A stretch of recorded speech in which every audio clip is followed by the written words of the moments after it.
Atenção, espectador! Essa é uma história interativa onde você tem o poder da escolha. Defina como ela termina. Fique até o final e amanhã descubra os 2 desfechos surpreendentes que preparamos. Analise os detalhes, reflita com o pensamento de cada personagem envolvido. Você poderá assistir ao final que escolher e ambos vão te deixar sem palavras. Ative o sininho, deixe o seu like e prepare-se para uma jornada que vai mexer com suas emoções. O último punhado de terra caiu sobre o caixão com um som que ecoaria para sempre na memória de Paula. 3 meses haviam se passado desde que sua mãe sucumbiu ao câncer. Mas a dor permanecia crua, pulsante. Durante 2 anos, Paula havia dedicado cada segundo de sua vida aos cuidados maternos. Deixara o emprego, vendeu quase tudo o que possuía. Transformou-se em enfermeira, confidente e última companhia de quem mais amava no mundo. Agora, aos 28 anos, Paula encontrava-se completamente sozinha. Sem família, sem economias, sem perspectivas.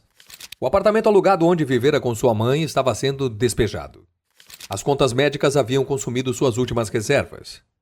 O luto profundo misturava-se com o desespero prático da sobrevivência. Ela precisava de trabalho e precisava rapidamente. Foi com os olhos ainda inchados de tanto chorar que Paula percorreu as ruas da cidade, procurando qualquer oportunidade. Havia trabalhado como secretária antes da doença da mãe. Mas o mundo havia seguido em frente, e as portas se fechavam educadamente, mas se fechavam. Numa de suas caminhadas na busca por emprego, na periferia elegante da cidade, Paula deparou-se com uma visão que a fez parar. Uma mansão imponente erguia-se por trás de portões de ferro ornamentados, cercada por jardins que um dia foram imponentes, mas que agora mostravam sinais de abandono. A propriedade exalava um ar de grandeza melancólica, como se carregasse o peso de histórias que não foram contadas. No portão principal, uma placa discreta, mas bem visível, anunciava: "Precisa-se funcionários. Apresentar-se imediatamente." Não havia detalhes sobre a função, muito menos quais os requisitos necessários. Apenas o convite misterioso e urgente. Paula hesitou por um momento. A mansão parecia ter saído de um romance gótico.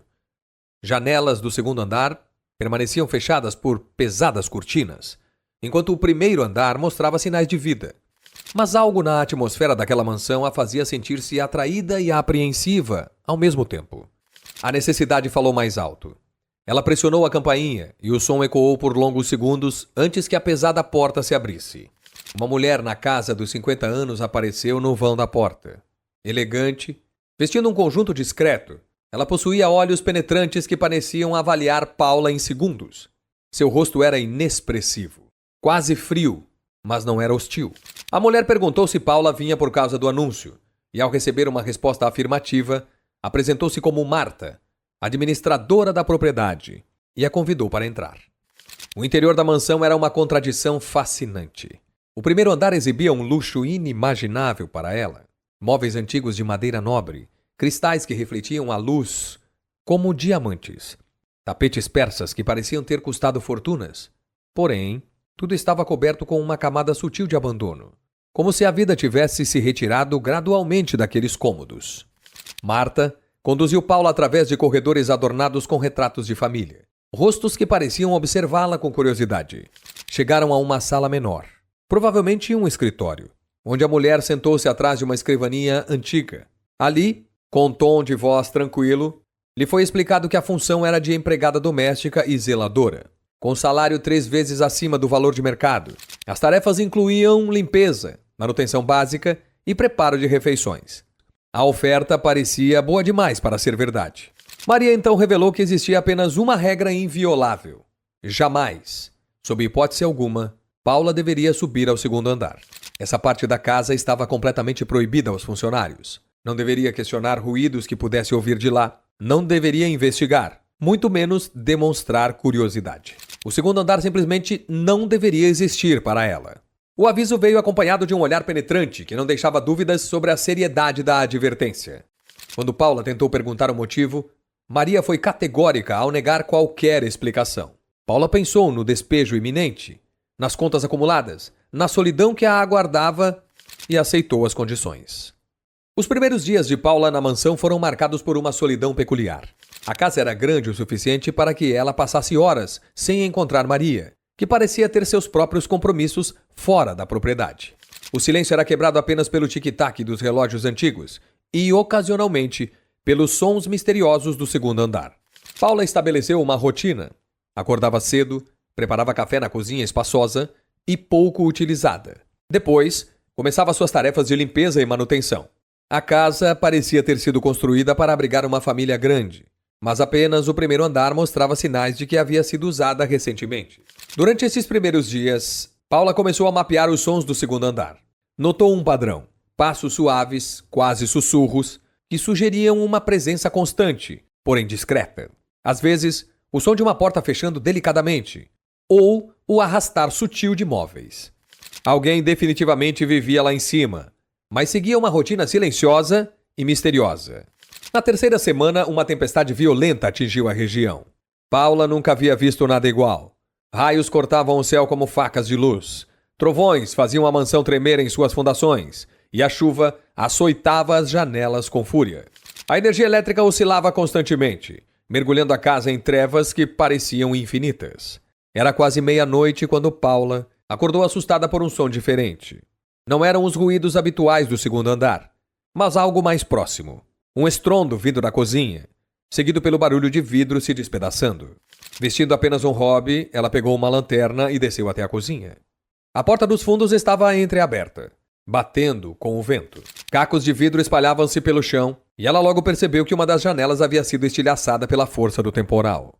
Paula correu para fechar a porta e avaliar os danos, mas acabou escorregando nos cacos molhados. O corte foi inevitável e a dor foi intensa. Um corte profundo em seu pé direito estava sangrando muito. Ela tentou alcançar um pano para estancar o sangramento, mas a dor era tanta que mal conseguia se mover. Foi então que uma voz surgiu da escuridão pedindo para que ela não se movesse, pois estava machucada seriamente. Uma figura emergiu das sombras, um homem alto, vestindo roupas escuras, carregando uma lanterna com uma luz potente. Seus movimentos eram seguros, cautelosos ao mesmo tempo, como se estivesse acostumado a caminhar pela mansão no escuro. O homem se apresentou como Sérgio, um dos proprietários da casa. Mesmo na luz fraca da lanterna, Paula pôde ver que se tratava de um homem de cerca de 40 anos, com cabelos escuros, ligeiramente grisalhos, e olhos que carregavam uma profunda melancolia. Suas mãos eram firmes, mas gentis enquanto examinava o ferimento. Sérgio explicou que precisava levá-la ao banheiro para limpar o corte, oferecendo apoio para que ela pudesse caminhar. Sérgio ajudou Paula a chegar ao banheiro. Seus movimentos revelando familiaridade com cada canto da mansão, mesmo na escuridão, mostrou que ele sabia o que estava fazendo. O homem limpou o ferimento com o cuidado de um profissional, aplicou o antisséptico e fez um curativo temporário. Ainda comentou que ela deveria tê-lo chamado, pois havia ouvido o barulho da janela quebrando.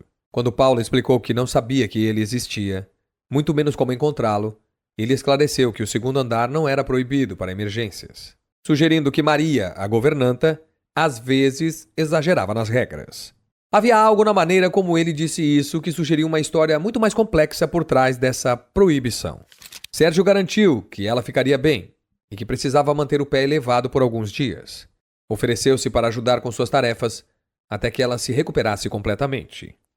Quando Paula protestou para ele, o senhor Sérgio, dizendo que não precisava se incomodar, numa fala envergonhada, ele pediu para que apenas o chamasse de Sérgio. E pela primeira vez, um sorriso apareceu no seu rosto. Comentou que fazia tempo que não tinha uma razão para sair do segundo andar. Nos dias seguintes, conforme Paula se recuperava, Sérgio cumpriu sua promessa. Ele descia regularmente para ajudar com as tarefas mais pesadas, sempre com a mesma gentileza reservada que demonstrara na noite da tempestade. Paula começou a perceber detalhes sobre ele.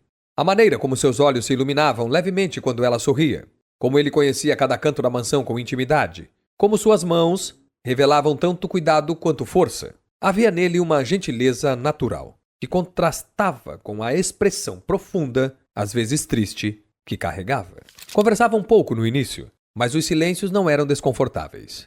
Sérgio parecia ter se esquecido de como interagir socialmente, enquanto Paula respeitava a distância natural entre patrão e empregada. Gradualmente começaram a compartilhar pequenos momentos, um café da manhã, uma conversa breve, enquanto caminhavam no jardim, observações sobre o tempo. E foi durante um destes passeios que Sérgio mencionou casualmente sobre o jardim.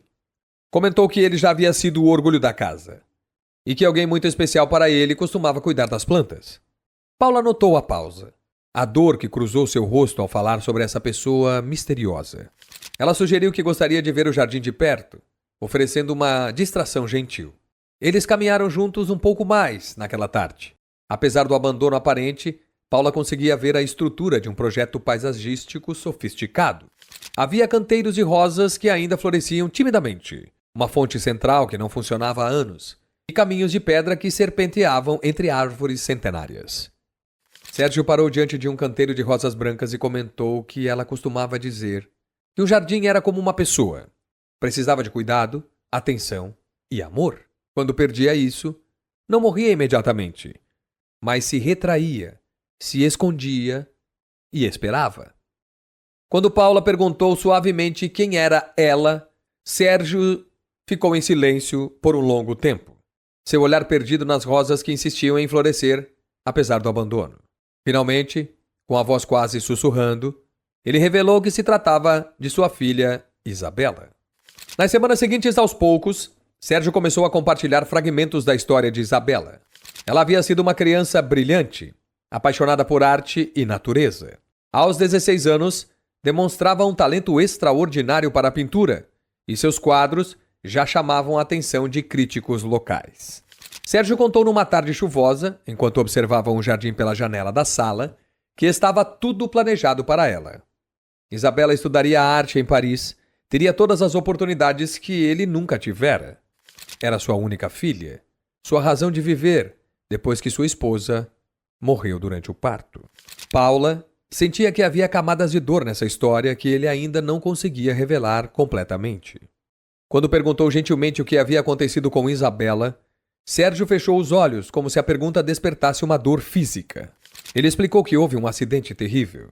Isabela estava no segundo andar em seu estúdio pintando. Era uma noite de tempestade, como aquela em que eles se conheceram. Houve um incêndio e ele não conseguiu chegar a tempo de salvá-la. Suas mãos tremiam e Paula pôde ver lágrimas se formando em seus olhos. Sérgio confessou que desde então não conseguia subir ao segundo andar sem ver Isabela por toda parte. Seus quadros, seus pincéis, tudo estava exatamente como ela deixara. Paula, gentilmente, disse achar aquilo uma obsessão, que ele precisava superar isso. Sérgio, por sua vez, disse não conseguir, que sentia como se Isabela ainda estivesse lá. À medida que os dias passavam, Paula começou a notar inconsistências na história de Sérgio. Os ruídos do segundo andar não eram de uma casa vazia assombrada por memórias. Eram ruídos de ocupação ativa, passos regulares, o som de água corrente, até mesmo o que parecia ser uma música suave aparecia ocasionalmente. Uma noite, Paula teve certeza de que ouviu uma voz feminina vinda de cima e resolveu contar a ele. Quando mencionou discretamente para Sérgio, ele se mostrou visivelmente perturbado. O homem insistiu que ela não deveria dar ouvidos a esses ruídos, explicando que a casa era antiga e que o vento causava sons estranhos. Sugeriu ainda que sua imaginação estava pregando peças. Só que Paula não era tola. Havia algo que Sérgio não estava contando. Algo que ele talvez nem conseguisse admitir para si mesmo. A questão era, Isabela realmente havia morrido no incêndio? Ou Sérgio estava mentindo para proteger algum segredo ainda mais profundo? Apesar das inconsistências na história de Sérgio, Paula sentia-se cada vez mais atraída por ele. Havia uma bondade genuína no seu caráter. Uma vulnerabilidade que tocava profundamente a sua própria experiência de perda. Eles passavam horas conversando sobre livros, sobre a vida, sobre tudo, exceto o segundo andar. Sérgio, por sua vez, parecia se alegrar lentamente na companhia de Paula. Seus sorrisos se tornaram mais frequentes, sua postura menos curvada pelo peso da tristeza. Ele começou a cuidar novamente de pequenos detalhes da casa, como se redescobrisse a vida através dos olhos dela. Uma tarde, enquanto organizavam livros na biblioteca, suas mãos se tocaram. Os olhares se cruzaram. O nervosismo ficou aparente. O momento se estendeu além do necessário. E Paula pôde ver nos olhos de Sérgio um conflito interno, logo dissipado pelo carinho do momento. Ele comentou suavemente que Paula havia trazido luz para aquela casa e que não sabia se merecia isso, mas que ela o fazia lembrar que ainda estava vivo. Paula estava prestes a responder quando um som claro e inconfundível veio do segundo andar. O barulho de uma porta batendo com força, seguido pelo que parecia ser passos agitados. Sérgio ficou pálido instantaneamente, como se tivesse sido flagrado em uma traição. Rapidamente saiu de cena e subiu, deixando Paula sozinha, sem entender nada. Nas semanas seguintes, a atmosfera na mansão tornou-se quase palpável de tanta tensão. Os ruídos do segundo andar se intensificaram, não mais discretos, mas claramente intencionais. Portas batiam com mais força, passos ecoavam com mais insistência, e Paula tinha a sensação crescente de estar sendo observada sempre que se aproximava da escada. Sérgio tornou-se visivelmente mais agitado. Seus momentos de paz ao lado de Paula eram constantemente interrompidos por olhares furtivos em direção ao teto, como se estivesse prestando contas a alguém. Começou a cancelar seus encontros com ela, alegando compromissos urgentes, mas Paula podia ouvir conversas abafadas vindas do segundo andar. Uma voz masculina e uma feminina. Esta última, às vezes, elevando-se em tom de protesto ou angústia. Numa manhã, Paula encontrou uma pintura esquecida atrás de uma cortina no primeiro andar.